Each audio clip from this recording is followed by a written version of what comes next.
Yes, yes, yes, yes. We are here.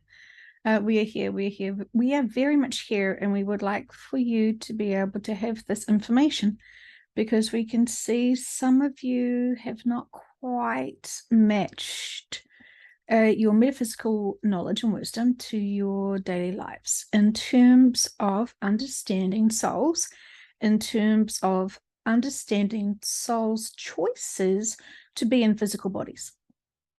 And so we would like to say to you, as you are much advanced, higher dimensional beings, simply having a fragmented self, a fractal self, whatever label you want to be able to understand, your part of 3D living. The soul essence is within the carbon-based bodies you can feel now when you touch your fingers to your toes, if you were that flexible. And we are saying again, it is important for you to notice the balance in your body, to remove shoes, and to notice just for a little while how you are potentially leaning to one physical side of your body. What weight are you carrying to be in your comfort? We are saying some of you are leaning more to one side versus the other, and this is putting extra strain on your body. We would like you to focus on full balance, using the strength of both legs, using the strength of both arms, using the strength of your complete shoulders and neck and head to see where you are laying and swaying and supporting yourself. You can have a very balanced structure in your skeleton system. And when you have released enough of your inner work, and when you have strengthened your minds and your bodies into healing, to be of neutral balance, physically and mentally, you will know the difference because your core muscles will be engaged. And this is significant to help you if you are seeking to be balanced. This is a choice, but we can see many people have worn out their bodies by using only half sides or part sides of your limbs.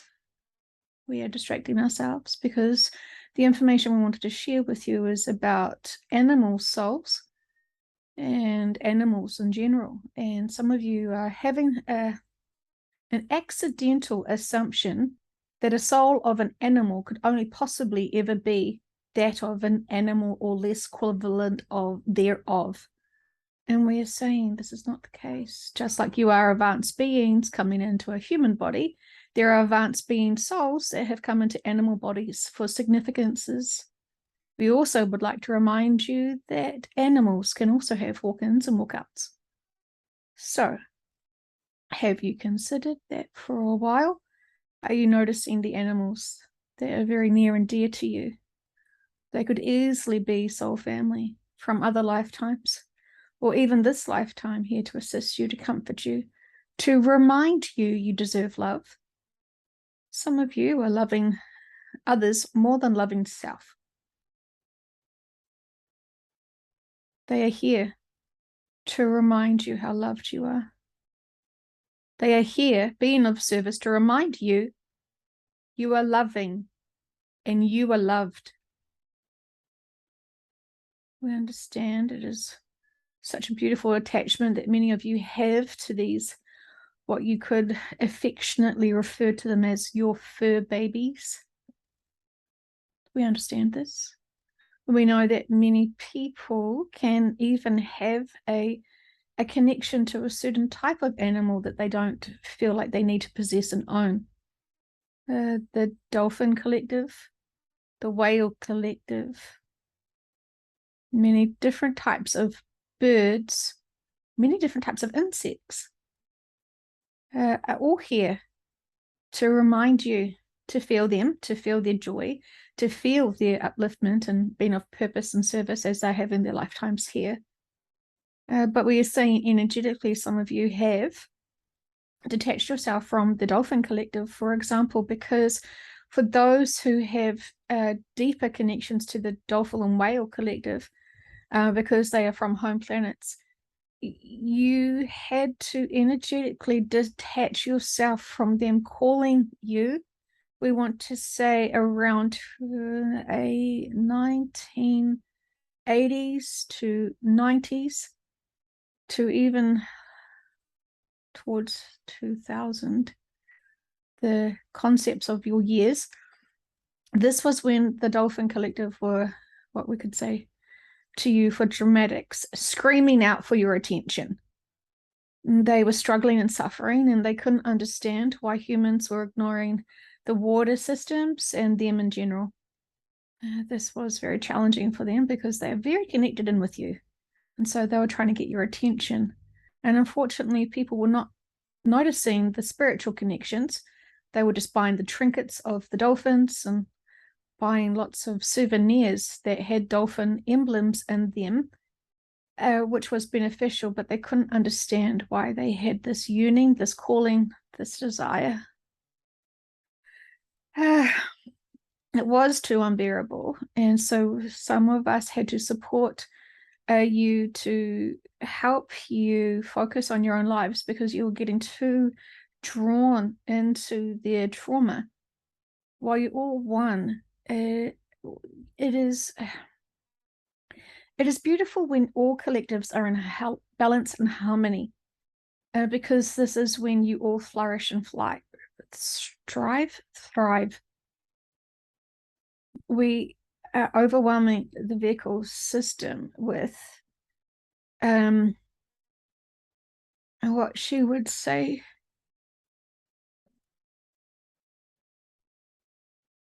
is the trauma and the pain of the dolphins, and so we're pushing it away. But we do this to give her the examples of what's going on, and it is very challenging to be able to share our messages to you while just observing the trauma. And the whales and the dolphins want to say this has been happening for a long time. They've been misunderstood. And there is no hardship. But there was some families, souls who were living in dolphin pods, who were being very challenged and calling for their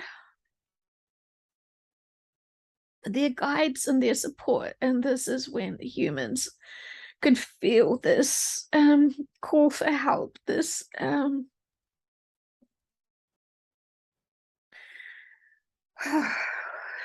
Vic would say the scream, a collective scream. So this is why some are feeling like they were so connected and attached to the dolphins once, but they sort of have almost got distracted, or they think maybe they just grow out of that motif, that symbol, and are focusing on other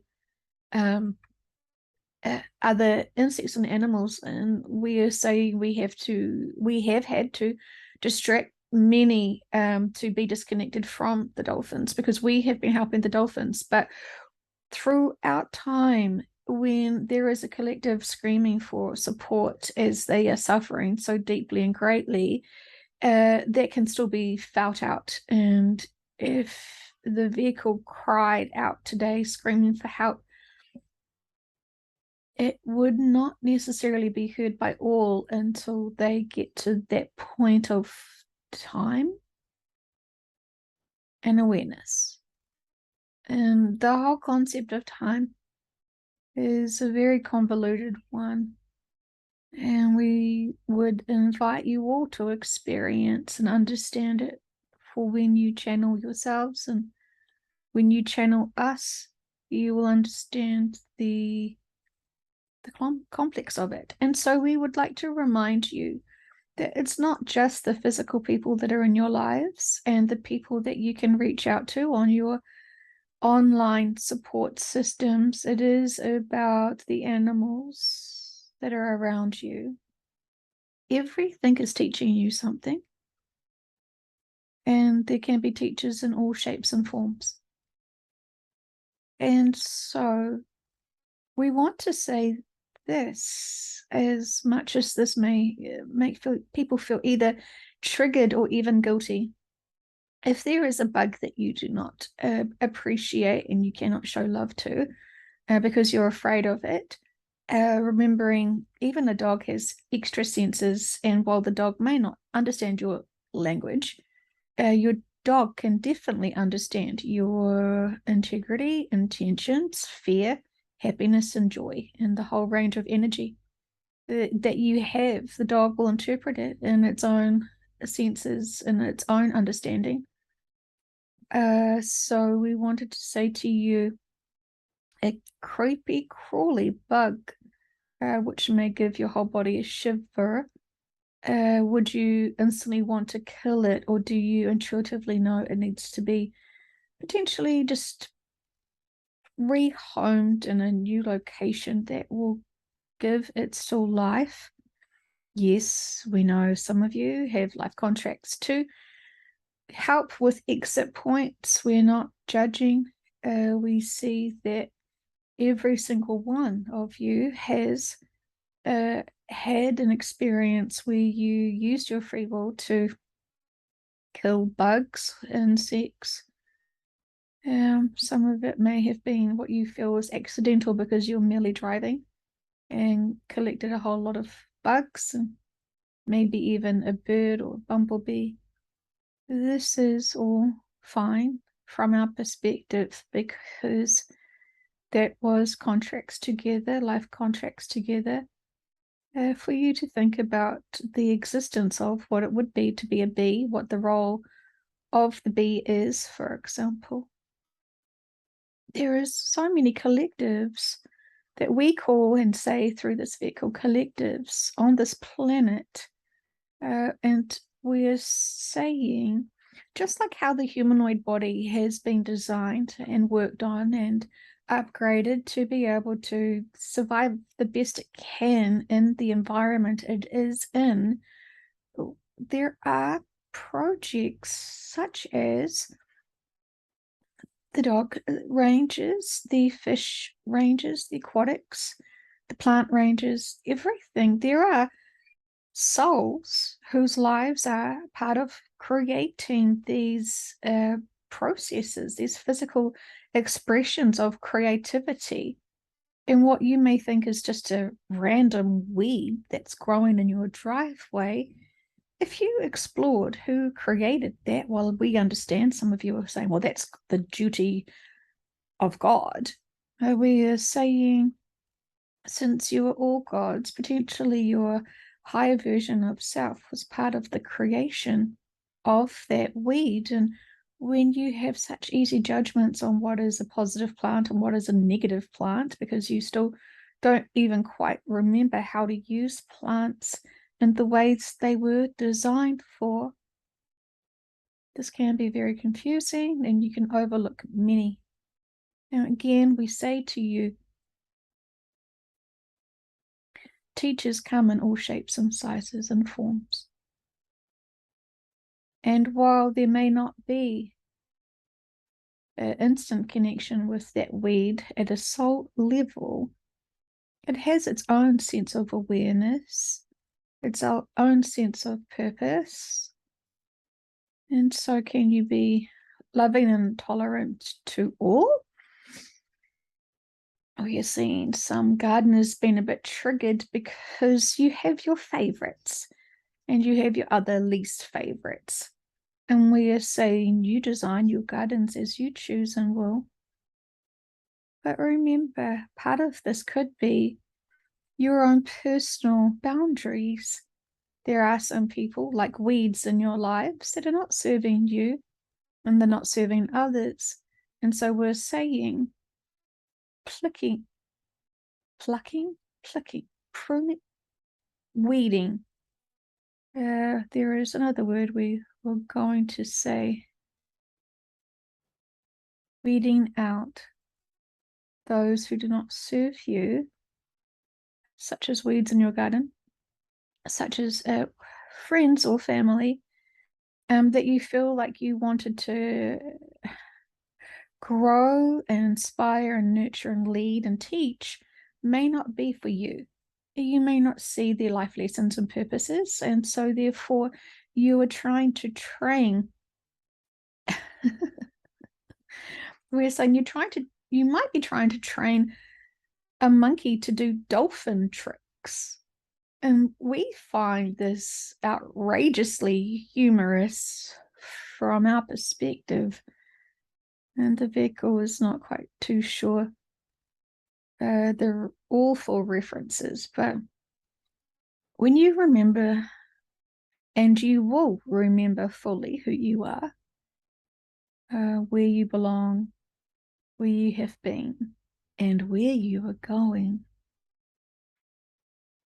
you will know that having true balance of self and really knowing what you can nurture and support, and we say while you must love all, there are some what you could consider time wasters, and we know that must sound like judgment, but let's unpack this for you.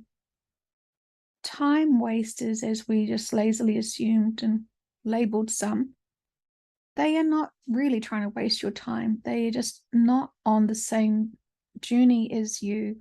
They are not making the same choices, and they certainly do not have the same life contract as you. And so while you are using your ego to try and help them get as advanced as you on your journey, this is not needed.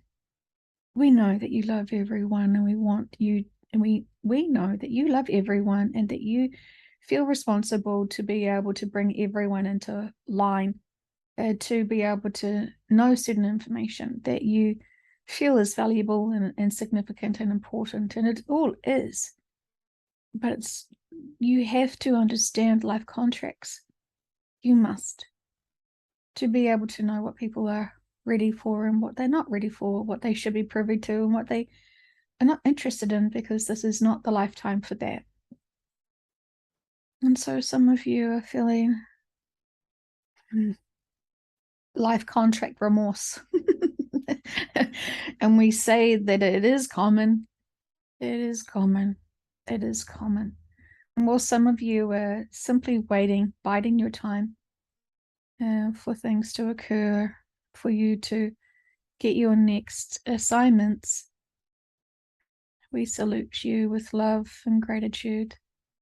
We understand the journey, and we couldn't be more proud of you.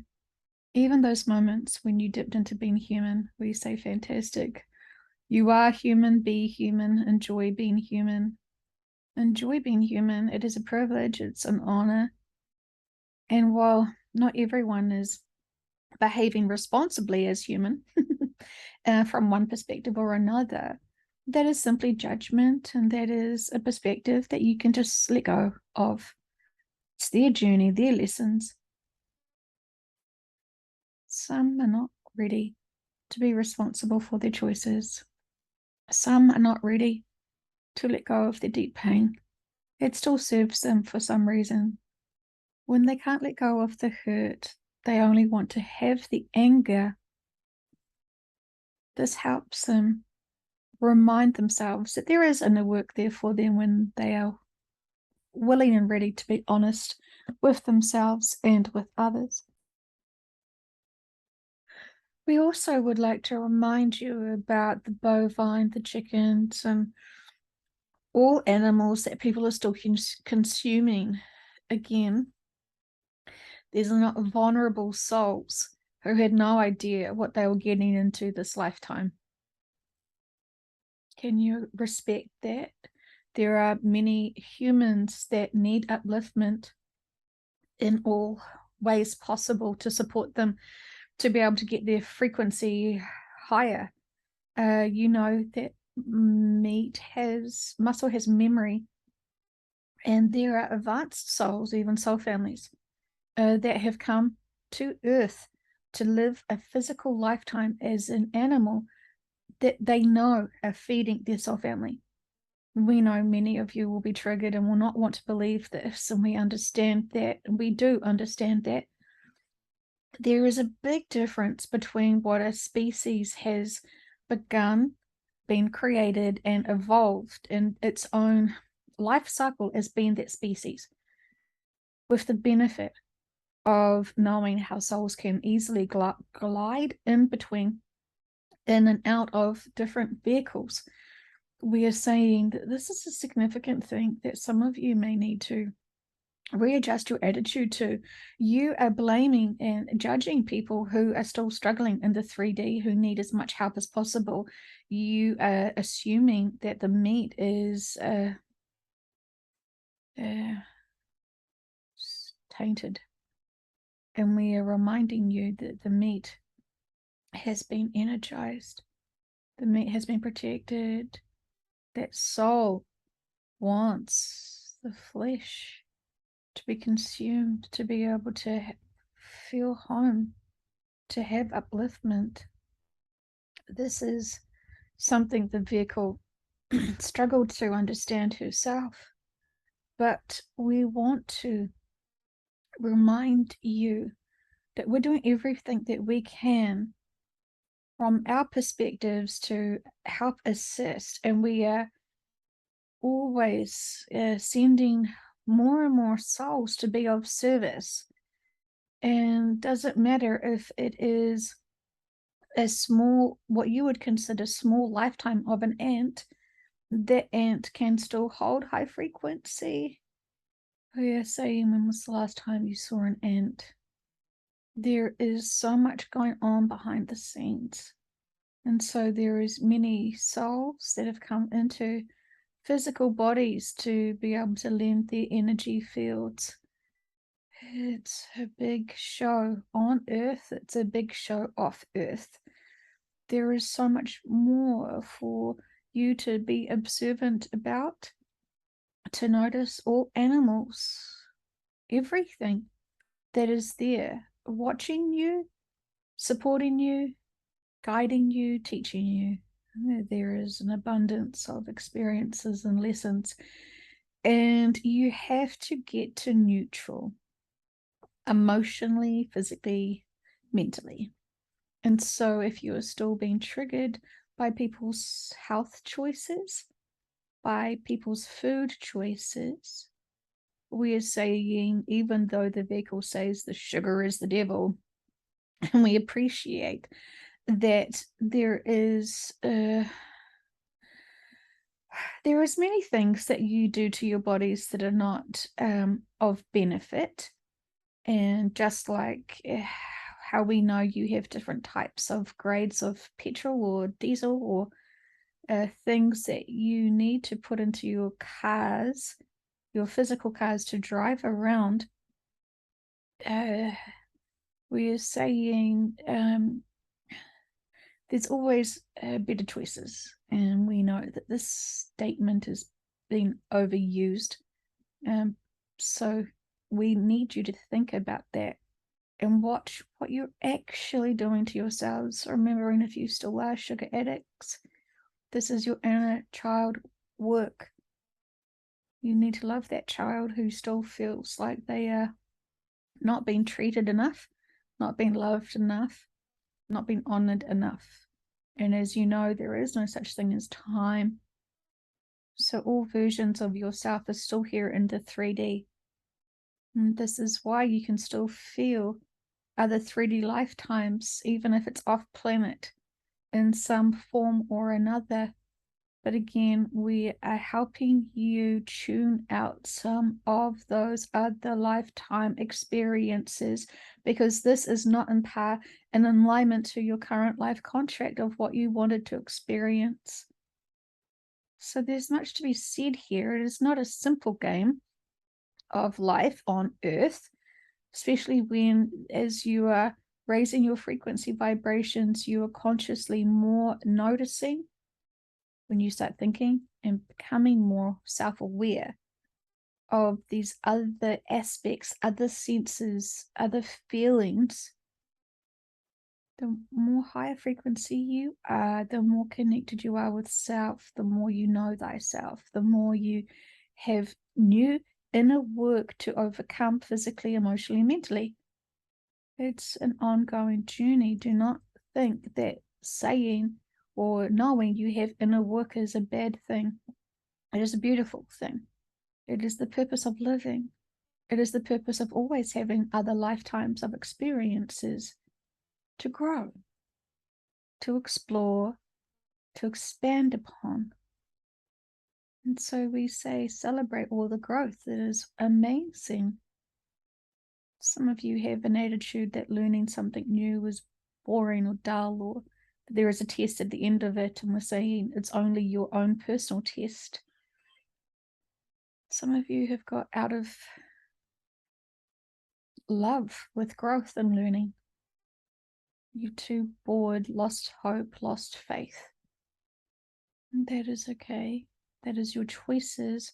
But you know you have pressure and us pushing you along with much love and encouragement. And you cannot escape us, and you cannot escape all of the symbols and messages and some signs that we're trying to get your attention. But if you ignore us and your intuition, you will have people in your face, in your realities, in your daily connections, holding a mirror to you, and you holding a mirror back to those who need to start thinking about their reactions, being responsible for their behaviors, and always being reminded to empower themselves, to heal themselves, to love themselves, to grow themselves. No one else could possibly do it for them, nor would they want to. It's all a beautiful journey. Celebrate your growth, celebrate your journey. We say this with so much love.